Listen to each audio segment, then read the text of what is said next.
All right, so good morning, everybody. Good morning. For many years, the county has engaged in funding organizations that support our strategies and serve Mecklenburg County residents through our competitive community service grant program. As you know, the program is paused for 2026 due to funding constraints. This has provided us an opportunity to assess the design of the program, and today I'm going to share some strategies for your feedback and consideration. So first, I want to touch briefly on the history of the CSG program. I'm going to highlight some of the challenges and opportunities that we face, and then I will review our recommendations and next steps. Prior to community service grants, the county had what we called OSAs, or outside service agencies. These organizations included several nonprofits, as well as the lake commissions and our funding for the arts were all classified as OSAs.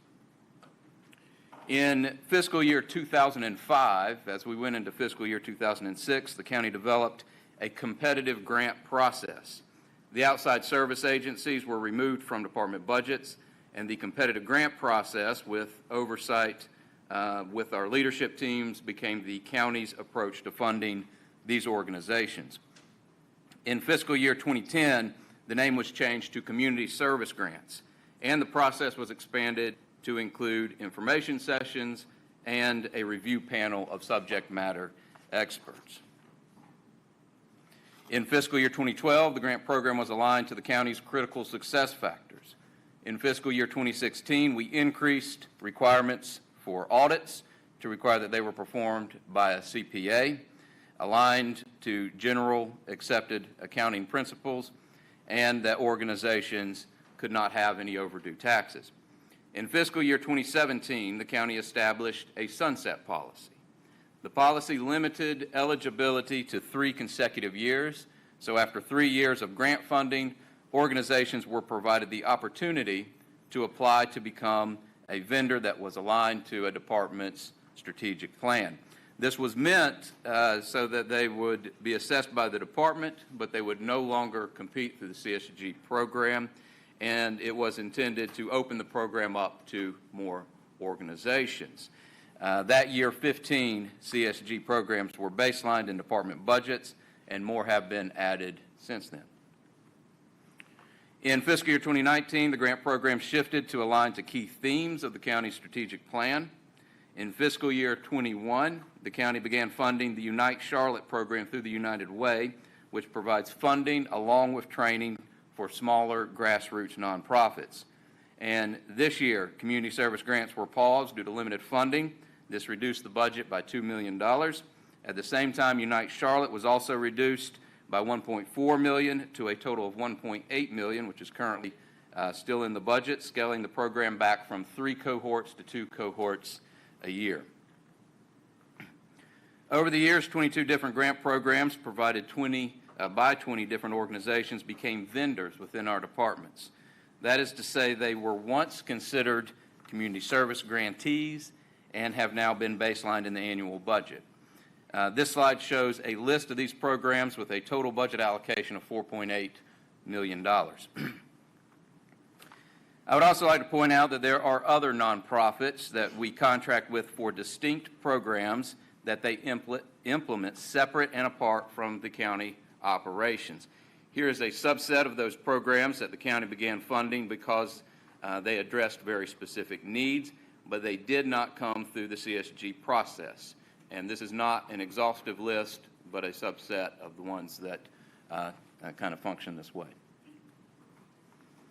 I also want to be clear that when we talk about community service grants, these are different, albeit very similar to the typical run-of-the-mill vendor. Grants are for individual programs that are executed on a time-limited basis. There are specific outcomes that are defined by the grant. These are usually for new programs that a nonprofit is considering providing. It is a competitive grant process. Applications are vetted by an expert of panels, and we use an exhaustive rubric to assess these programs. And the grants are paid as the results are achieved. The county has hundreds of vendor agreements. Departments will often utilize vendors to fulfill specific need of their operations. They are selected through a competitive procurement process. Some contracts are based on per unit basis. Some may be based on performance. And there are lots of different ways that we structure vendor agreements or contracts. Neither the grants or the vendor contracts are meant to support the general operating of an outside organization. In both cases, the funds are provided in exchange for an agreed-upon deliverable or a result.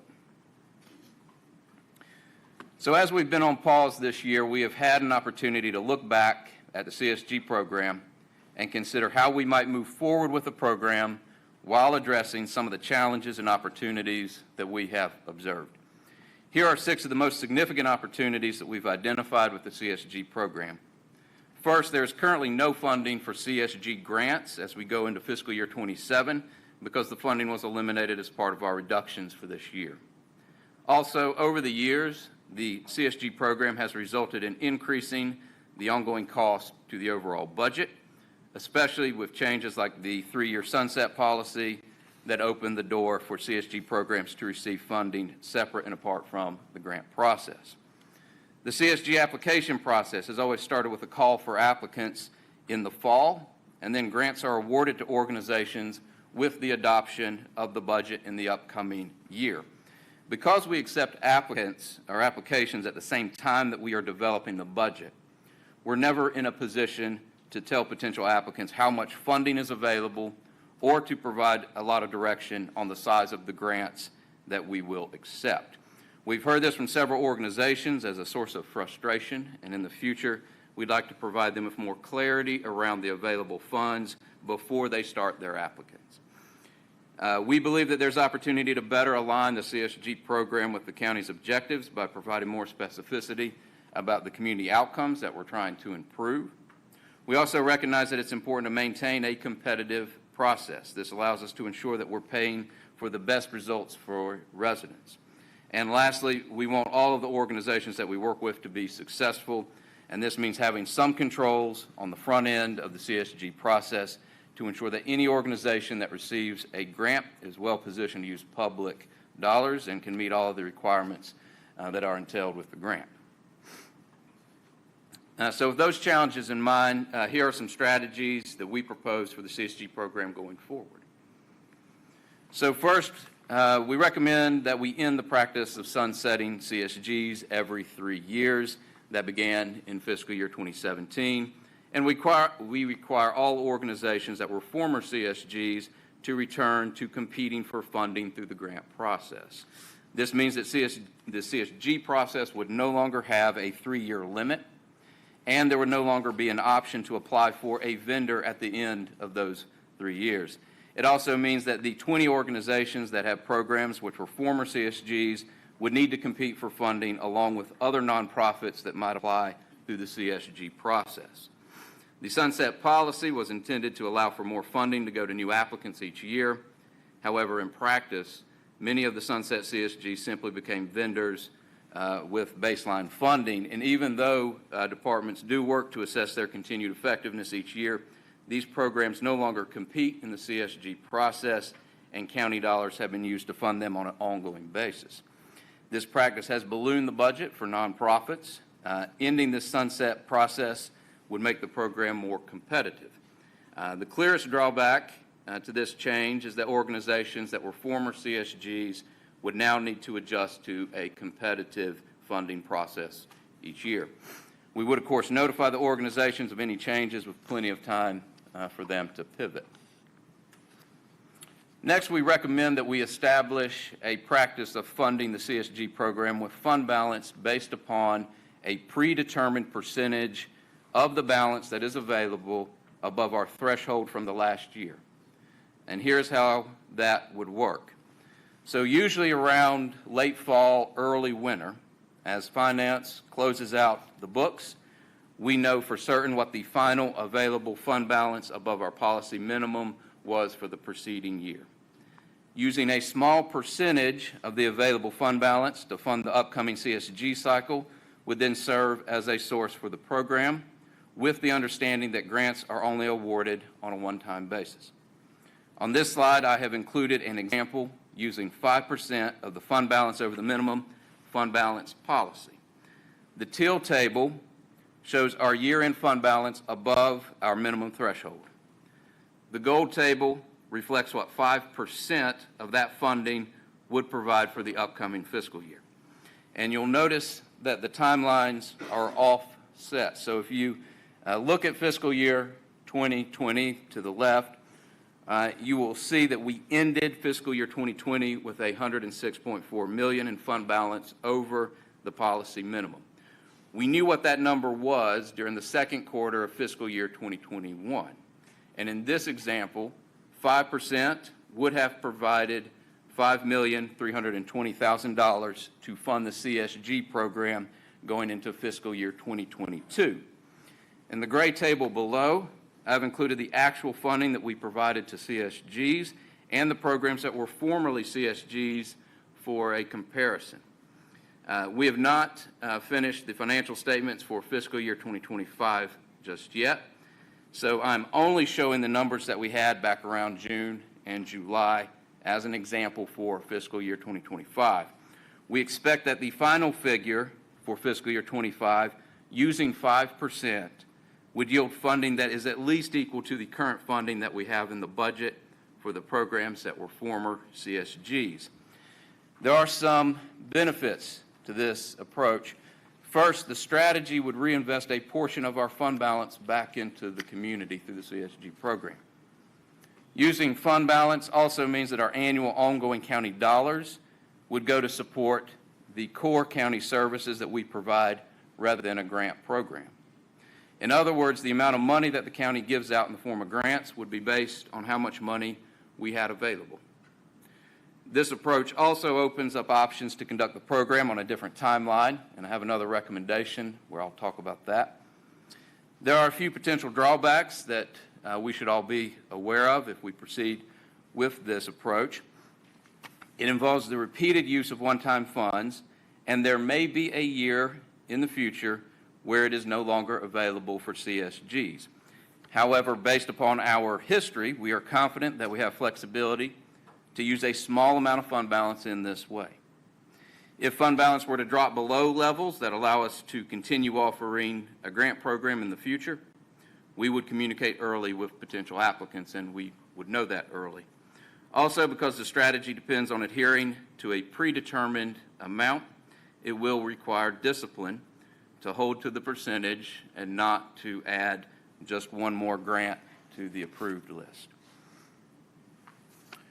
So the application process for CSG, it could be redesigned to be more intentionally focused on the community outcomes that we are trying to address.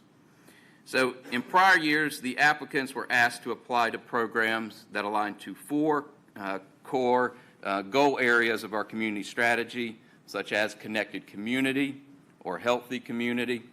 Nonprofits would attempt to identify program outcomes that tied to these goals.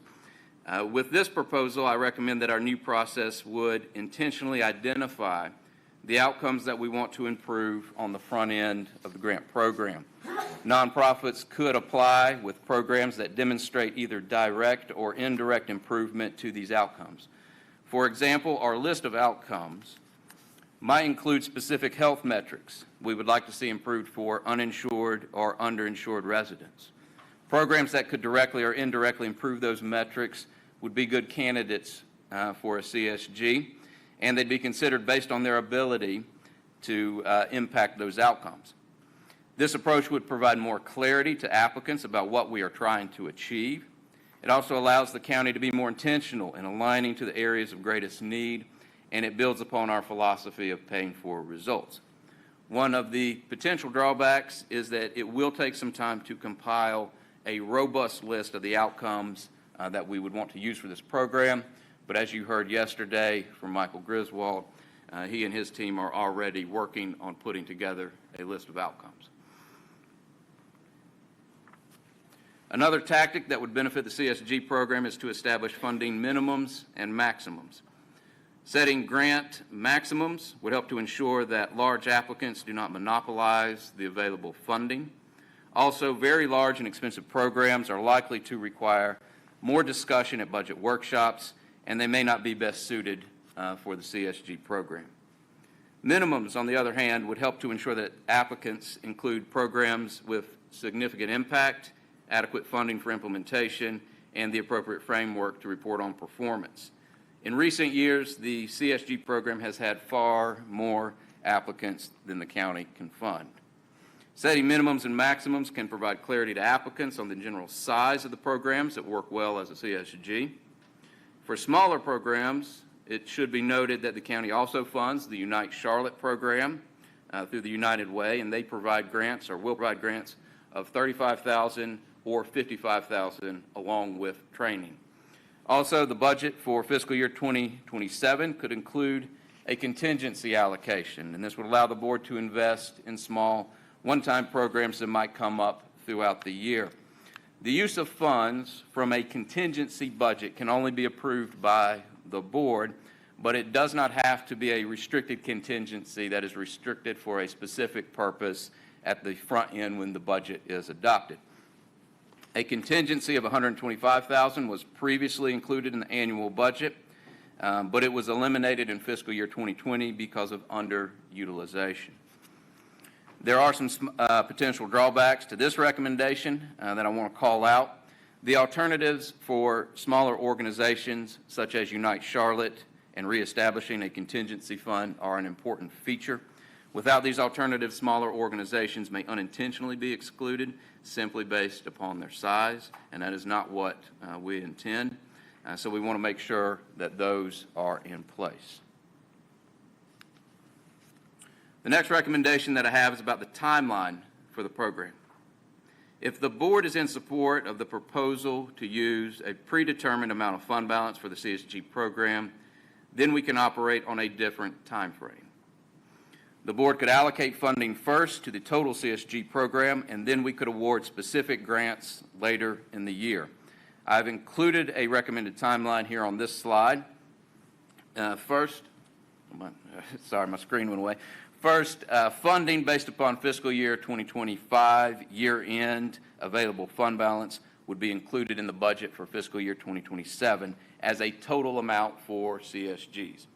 We would then begin accepting applications in July after the budget has been adopted.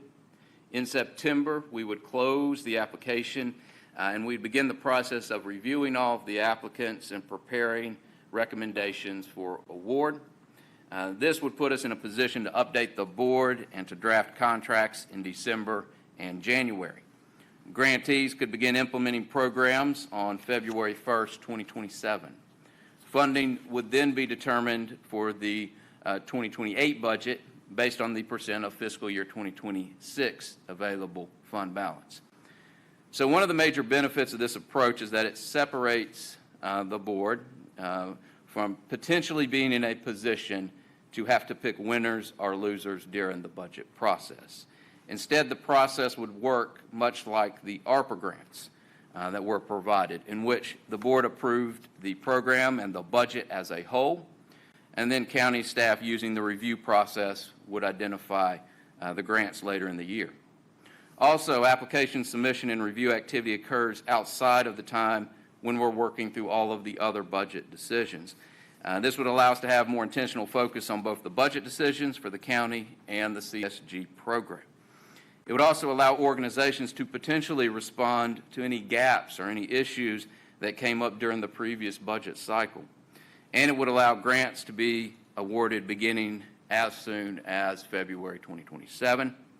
One of the drawbacks to this timeline is that we would only be able to communicate the total funding going to CSGs in the annual budget, not the specific funding to specific grants at the time that the budget is submitted. All right, the last recommendation that I have is that we consider the option of 2-year grants. Organizations would apply for programs that can operate on a 24-month period from the timeline when the award is made. When the county makes these awards, funding would be committed up front so that it is available for the life of the grant. I've included an example of how this would work just using some made-up numbers here. You can see that we would still award grants each year, with the first group beginning in February of next year and concluding January 2029 on a 2-year cycle. We would continue offering grants, so another group would begin February 2028. Providing 2-year grants would give grantees more time to achieve results. We may also receive better applications because multi-year grant could be more feasible for some programs than a 1-year grant. It's also important to note that we would continue to monitor performance over the life of the grant, and we would reserve the right to terminate the grant if it became clear that the organization is not abiding to the strategy that they put forward. There are a few drawbacks to allowing 2-year grants. 2-year grants use a greater share of the available funding. We also make CSG applicants aware that the community service grant should not be used to create a dependency on county funding. However, this may be more likely to occur with a 2-year grant. Also, internal review process has potential to be more complicated for us once we start looking at 2-year grants. Here's a summary of the proposals and how they address the opportunities that I mentioned at the beginning.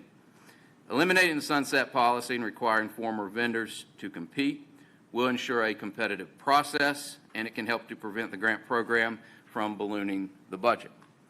Using a preset percentage of available fund balance provides a funding source for CSGs while also controlling the impact on the budget in the future, since it is tied to available fund balance.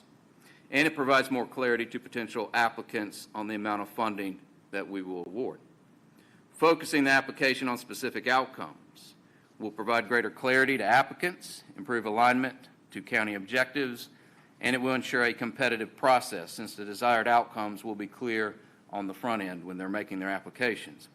Establishing minimums and maximums provides clarity to applicants, helps to ensure a competitive program, and it helps to ensure that grantees will be successful. Allocating the funding on the front end will help improve alignment to objectives by providing space to assess individual applications outside of the budget process, and 2-year grants will make it easier for many grantees. So here are some next steps. Pending the feedback that we received today, we can draft a CSG guidance document to document everything about the program. Once decisions are final, we would notify organizations of changes. The recommended budget for fiscal year 2027 would include a fund balance allocation to support the CSG program. Michael Griswold and his team will develop a list of community metrics to use for the first cycle, and we will update the application and submission portal, and we would begin accepting applications mid-July. So those are the proposals that I have to share with you all, and I welcome your all's feedback. All right, so I know that there's going to be a lot of feedback. What I would want to tell my colleagues is this: it's a lot of information to react to right now on the spot to give feedback.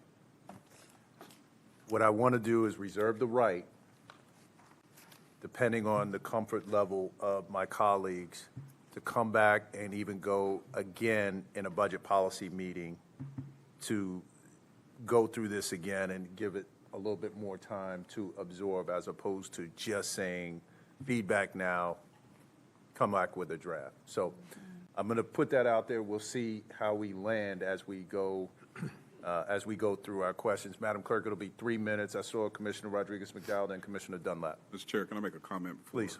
you engage the board members? To your point, seeing this for the first time and needing some additional time to process, I respect that. However, it is really important that we receive your feedback, because if your feedback suggests that we go back and consider another option, the clock is ticking, and we're preparing for the upcoming budget cycle as we speak. As Adrian's presented to you, this is a very different process. Yeah. From the funding source, from the scheduling, as well as the role of the board. So certainly you should have sufficient time to process this and provide sufficient feedback to us, but we need to balance that with the timing of us preparing for the upcoming budget cycle. Yeah, that's more than fair. So essentially, what I heard you say was, hey, if it's possible, we might have to ask you guys to come back with something different depending on the comfort level. So I respect that. So let me go with Commissioner Rodriguez-McDowell and Commissioner Dunlap. 3 minutes, Madam Clerk. Thank you, Mr. Chairman. Thanks, Adrian, for this. I have a few questions, and one question I'm unclear about is, do vendors go away? Do we, help me understand what the role of vendors are? So, of course, we do have vendors throughout the county for lots and lots of different things that we Right. are doing. The only thing that I am suggesting today, let me see if I can find the slide for you so you got a reference point, is that these particular vendors that used to be community service grants, that they would then go back to the process of competing through the CSG program. Okay, so they have to go back to competitive as opposed to knowing that they're getting funding as a vendor. That's right. Okay. And there are other vendors that kind of feel like CSGs, and we would have to go through and make sure that we would have to assess those separately. But at this point, this is all I'm speaking of. Right. Well, so at first blush, the way that this falls on me is that I worry that the nonprofits would be weakened by this because I feel like it seems like they wouldn't be able to depend. And I know I've heard you say it over and over, like they shouldn't be depending on county funding for their survival.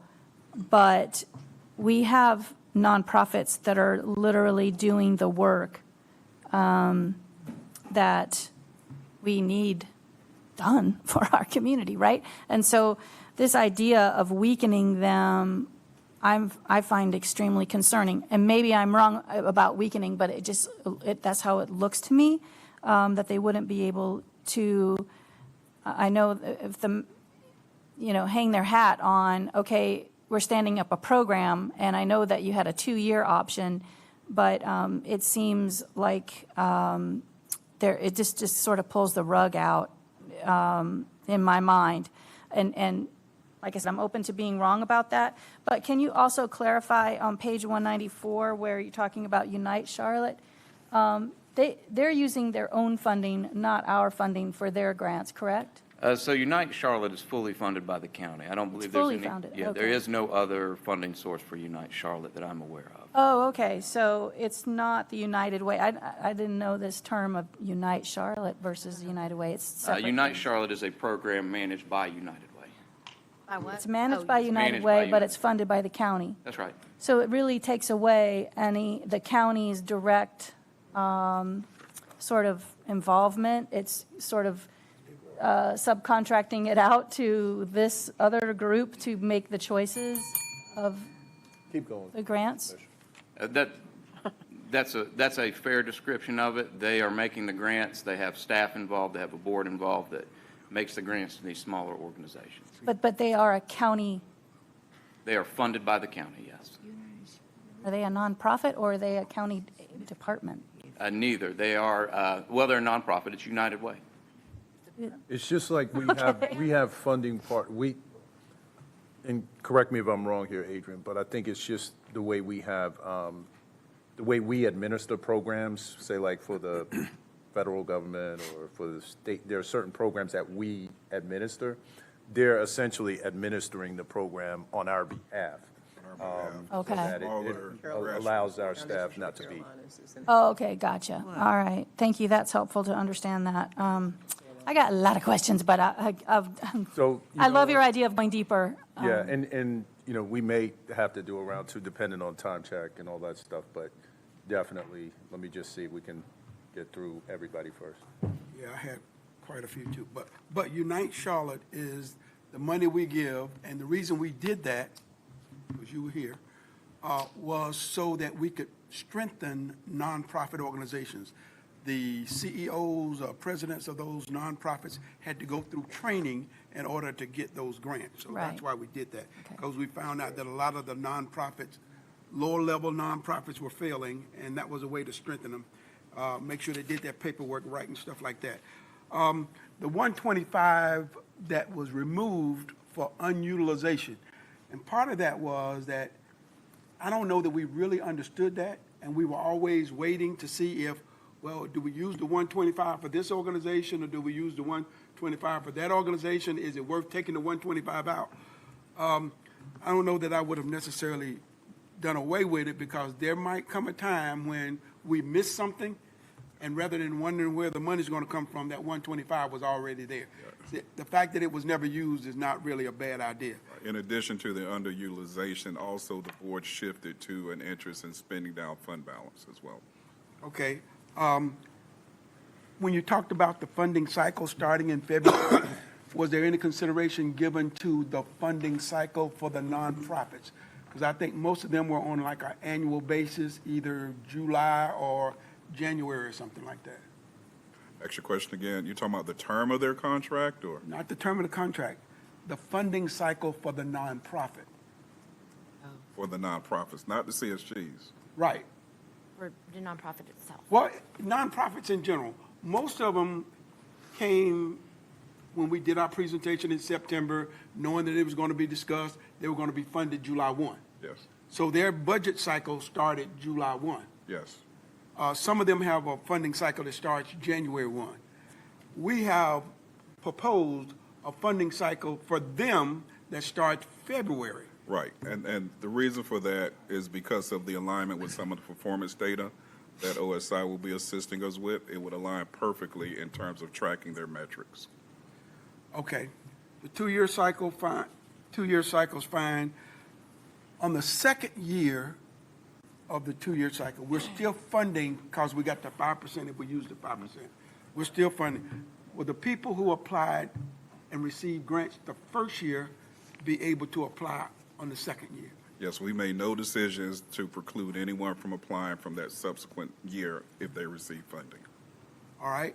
And then my other comment is I don't have a problem with the vendors going back into the pool, but when you look at the significant amount of money some of the vendors are receiving, it appears to me that there ought to be some kind of categories, because to go from $600,000 to something substantially less because you're now back into the pool could be substantial for some of those organizations. With the exception of MedAssist, the others would fall into the range that we're proposing, as little as 55 and as much as 500,000. Say that again? With the ranges that we're proposing in terms of the cap, we're suggesting that the grants will be from 55,000 to 500,000. So Okay. MedAssist is the only one that will be above that range, based on the current funding. All right, Commissioner Altman. Thank you, Mr. Chairman. Mr. Manager, I appreciate always how we get our presentations in a fairly neutral, even-handed way, but I would like to know your opinion. I'd like to know more directly what you recommend and why. Well, this is my recommendation. And why? There's a couple of reasons why.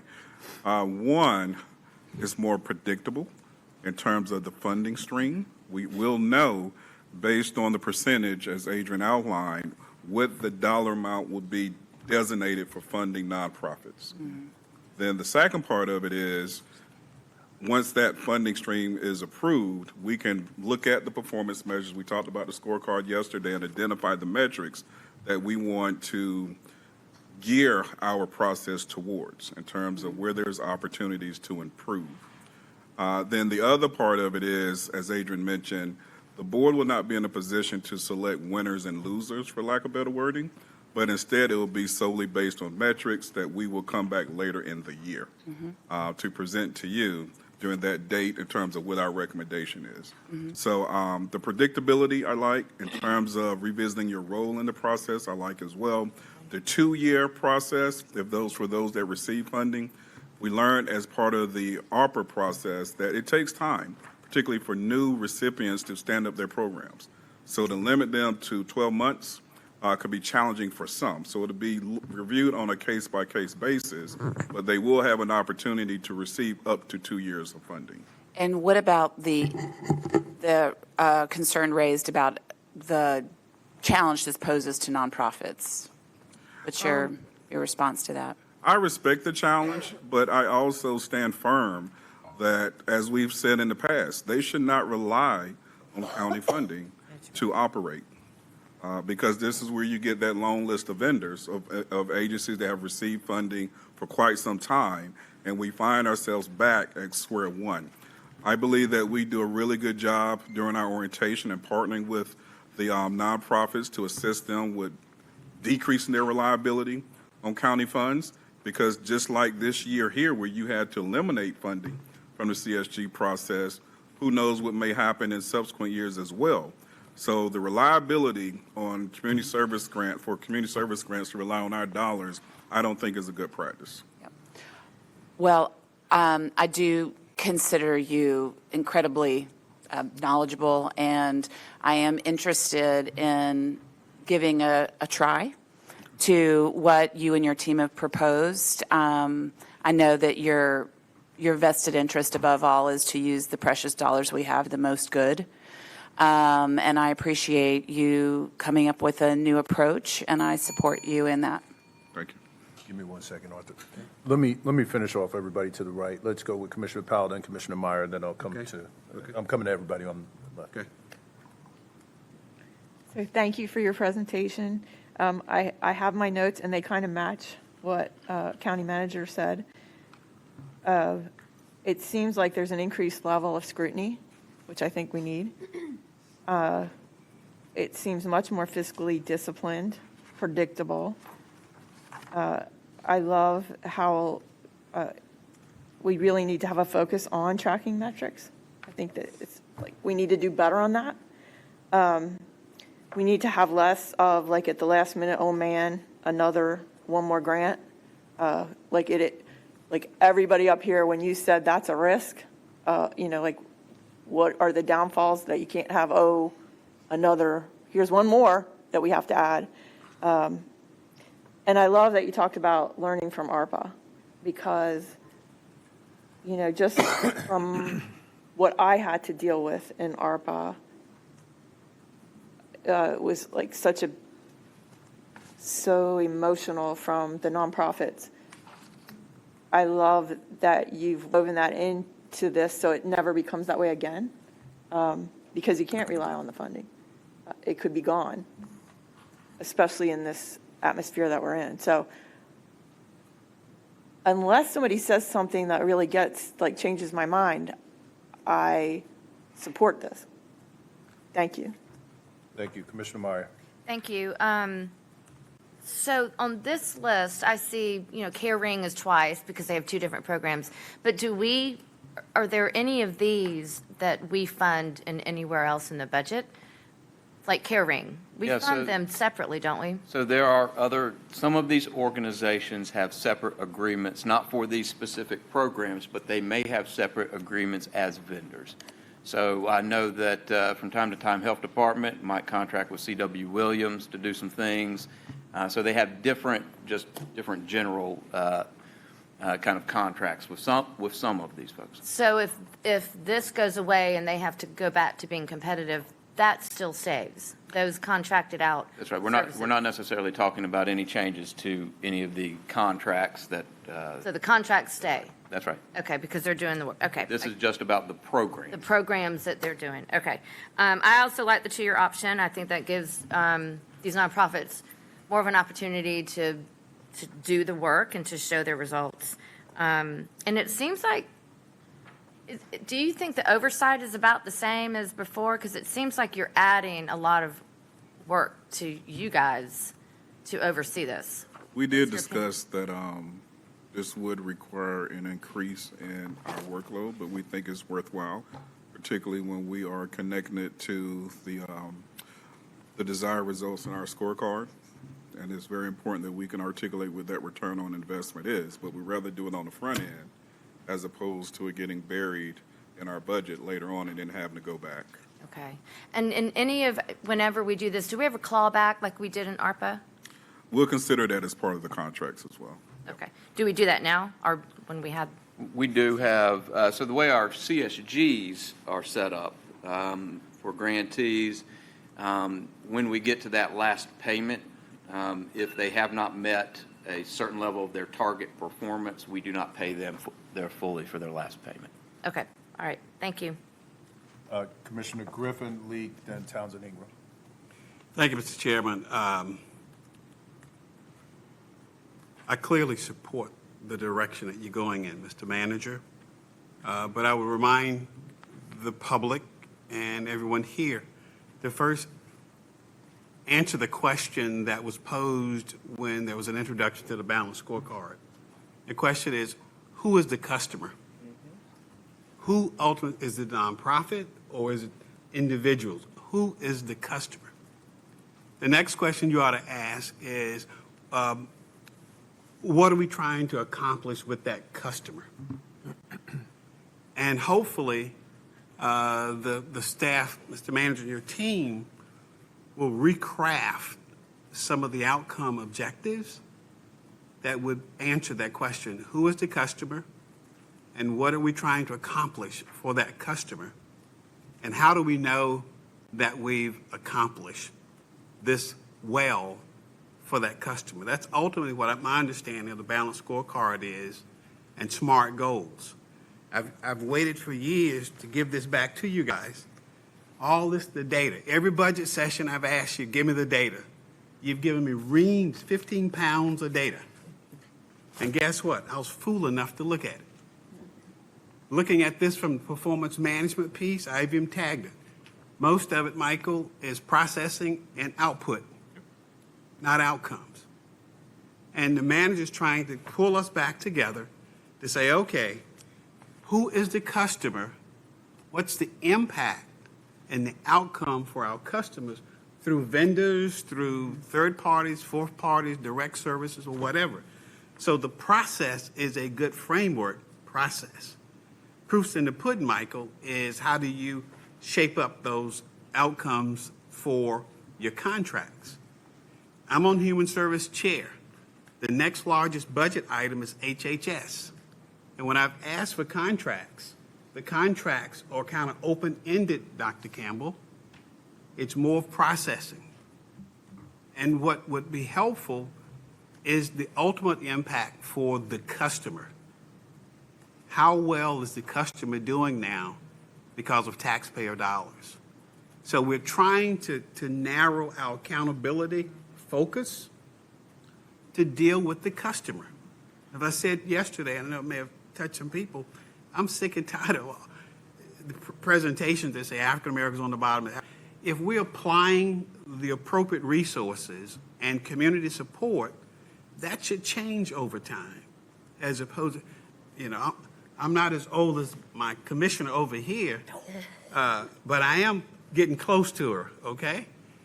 And I think this would absolutely help us improve the outcome for the ultimate user, the customer, and also be responsive to the taxpayers' dollars. That's where I come from.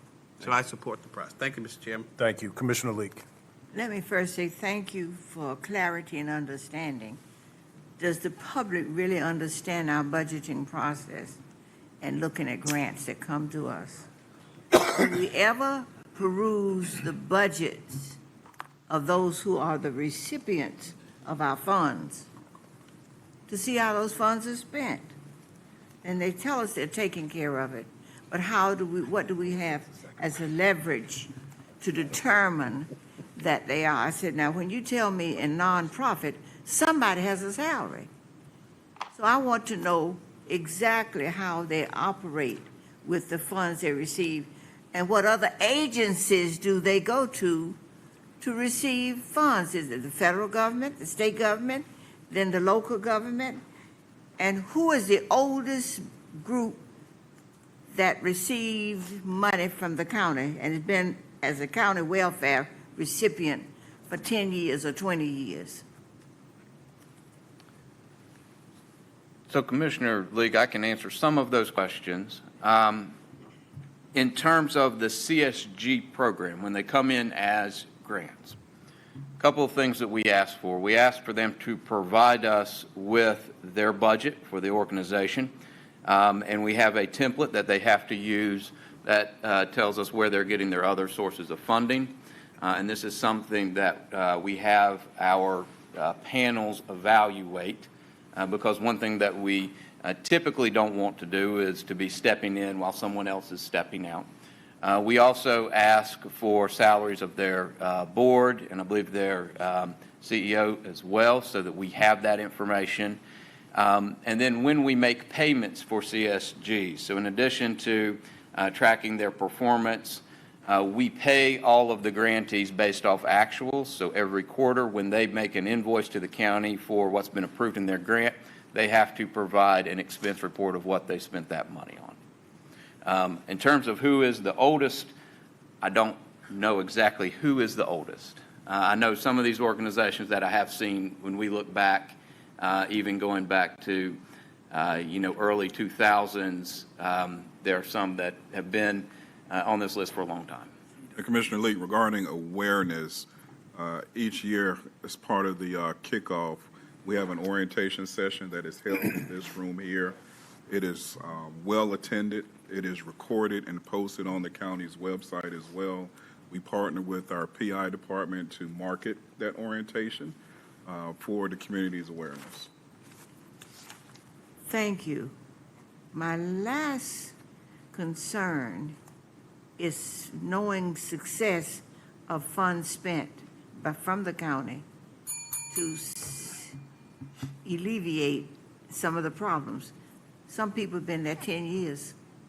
And I have a real concern about board members sitting on boards that are the recipient of funds who share with them how to orchestrate the process in getting funds. Because they've said it to me. Thank Am you, I out of Commissioner. order?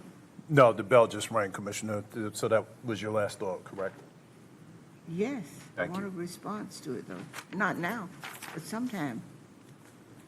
And then they remove themselves from the board when we vote. But when they vote within the confines of the organization, they vote for it. Okay. Thank you. Commissioner Townsend Ingram. Thank you, Mr. Chair. So, again, I am the commissioner who has the privilege of having been on both sides. So I have been the manager of a grant that was received by an organization. So I have an understanding of the workings, and what I'm afraid of is that we are cutting off our nose despite our face. If we pull, I agree with a lot of what Commissioner Griffin said. The framework is excellent. Yes, we need to have more accountability, but within that accountability, we also need to understand the lifeline that these funds are. Now, if there are additional programs and we're overlapping and we're using resources in the wrong way, then we need to know that too. And I think that Commissioner Griffin talked about that. But without providing ongoing technical assistance to these grantees, without providing them with a response back, do we tell them why they're being cut off or reduced or something like that? Or do we just cut them off at the knees and say, you didn't do it? You didn't get it done. Wait a minute, and one more thing. We're always supposed to be looking through the lens of equity. But if we take all of them and say, okay, you now have to compete, that is going to reduce our ability to impact equity, especially in the environment that we have right now. So I like the direction, but I think that it's going to, and it might take a couple of cycles for us to get this right, understanding that there are programs that we have, for instance, Medicist of Mecklenburg County. No, they should not have to depend only on our funding, but unfortunately, that's the world we live in right now. Unfortunately, things that used to be a sure thing are no longer a sure thing. So I really do think that we will be doing a disservice to our customers, as Commissioner Griffin said, if we don't look a little bit deeper, if we don't if we don't take a closer look at what we're cutting. And just at least having a tiered process for maybe weaning them off the system after a certain number of years, with the addition of the technical assistance. And that would mean that we're going to have to hire some subject matter experts to go in and evaluate and tell them what they're doing right and what they're doing wrong, so that when they do something wrong, it gets fixed so that they can continue to support those customers. Thank you. All right, so I get the sense that there's a lot more questions or comments that could be lifted up with this discussion. So a couple things that I'm going to ask, Mr. Manager, if board members, if we could send your additional questions, comments, and feedback. Mr. Manager, would you like those to go directly to Adrian and copy you, or straight to you? Yeah, that's fine. They can Okay. send them to Adrian and I. So why don't we send those additional items and questions to Adrian? And also, Madam Clerk, when is our next budget policy meeting? Because, Mr. Manager, I want to make sure that, to your point about having a sense of urgency, if we could get this on the agenda for the next budget policy meeting and just go deeper. And those questions would be in, and Adrian and team would have time to at least evaluate and have a level of response so that we can make the meeting concise and then allow you to make some decisions. So is that fair? That's fine. It's November 12th because the 11th is a holiday, it's Veterans Okay. Holiday. And as you think about your additional questions, I want you to be mindful of how we got here. You know, that the adopted budget include a tax rate increase and the elimination of community service. That's right. fees. You don't see that happen often. And in terms of uncertainty, and the reason, again, why we're here now, the uncertainty continues. So that fiscal discipline is going to be very important as you continue to provide your questions and feedback pertaining to this problem. Okay, that's fair. Let me give just some initial thoughts. So one, I do like, I think it's fair for us to move to a space of predictability. I think that makes sense.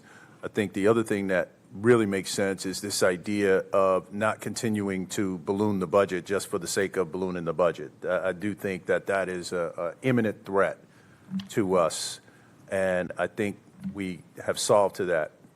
I think the 2-year grant cycle term would be better for the nonprofits in and of themselves. I think it's more predictable for them. I think they would appreciate that. Where I do have concerns is that I want to make sure that there's a lot of times we're making certain decisions without getting feedback, and I think Commissioner Dunlap alluded to this somewhat, not his exact words, but I would like to see a level of feedback from our nonprofit partners with what we're proposing so that we can understand the unintended consequences on them to a degree. Also, when we talk about moving people off of the vendor list, I would like to see a ramp down portion of that. What happens is in the politics, small p politics is that we'll make a decision, we'll rip the Band-Aid off, we'll get 1,000 calls of things that we did not hear, understand, and from all these nonprofits, and then what happens is we got to come back to you, Mr. Manager, to say, hey, this one is, one that deserves to continue to have funding, and this one, has called us, and we're going to want you to reevaluate it. If we give them a time to ramp down, whether it's a 2-year ramp down, 3-year, but now you've got the ability to understand what's coming, you have the time frame, and then you can apply for other grants and really prepare and not just completely pull the rug out from underneath your organization. And at the same time, we don't continue to balloon the budget. So that would be a consideration that I'd like us to do. Also, this idea of multiple contracts, I think we should really take a look at that. If somebody has a contract in public health and they have a contract with DSS, is that, and it may be a need, but let's kind of look at that bucket as well for me. Feedback.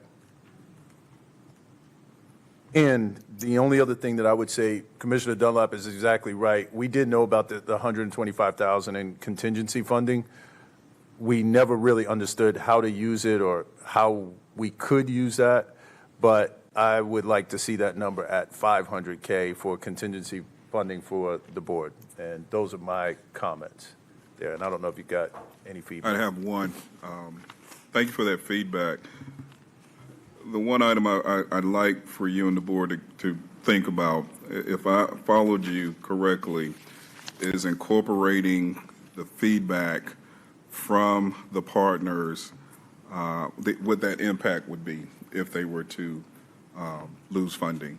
And I'm a little concerned about that because, you know, I've never heard any agency come forward and say, thank you for cutting my budget. You know, and I say that loosely. Certainly it'll be informative for the board to hear what that impact would be, but it's going to be coupled with advocacy. And sometimes the reason why we're cutting them is simply because we can't afford it. So I'd like to know how the board, if we formalize that as part of our process, how do you intend to utilize that information? Because certainly we respect what the need, the services they're going to provide to the community. It may move the dial further, but in terms of advocacy versus affordability, Yeah. you know, that's where we find ourselves. So I'm a little concerned about incorporating, That's fair, as part of our process, allowing these partners to stand before you and articulate what the impact would be to their agents. Let me clarify that, Commissioner. We're not going to go a second round. I'm sorry. I'm going to get my comments in real quick. I guess, let me clarify where I'm coming from with feedback from nonprofits. Commissioner Dunlap raised this, right? Understanding going to a 2-year cycle, not necessarily advocating for funding or the purpose of funding, but just some of the technical aspects, moving to the 2-year funding. This would be the time